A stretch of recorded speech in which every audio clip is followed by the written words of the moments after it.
This is Ubiquiti or UBNT, Unify, whatever, NanoHD. This is how to install it, set it up on an existing network in 1 minute. So you get all this stuff. This is just a mounting plate. We're not going to mount it. Instructions, don't need those because it's very easy. This is a PoE injector, so you will need one Ethernet cord to go into the PoE port and then to the device, and then one Ethernet cord to go into the LAN port and into your switch. We have a switch here. We're replacing a router with a switch to separate the functions between an access point and a switch instead of an all-in-one router. Power cable for the PoE injector, and let's go install it.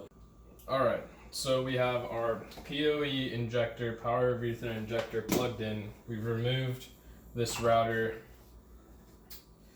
This black cord goes to a PC here. This blue cord is carrying internet from our main router in another room. These two cords will go into the switch anywhere because it's a switch and it doesn't matter.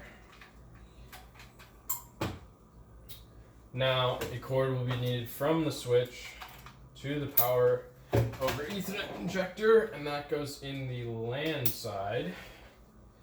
And then the PoE marked port will deliver power and the internet connectivity to the access point, which we will then mount perfectly on the table.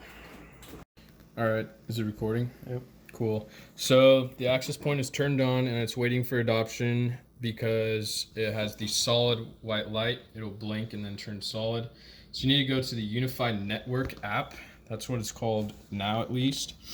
And then to adopt the access point, go to Account tab and then Standalone Devices. Not sure why it's hidden there. It's going to search for devices. This is the one I just added upstairs, so I'll tap on that one and then wait for it to load its details. And then I'm going to set it up with the settings wheel. I'll call this one downstairs. Oh wait, you want it on this screen? And then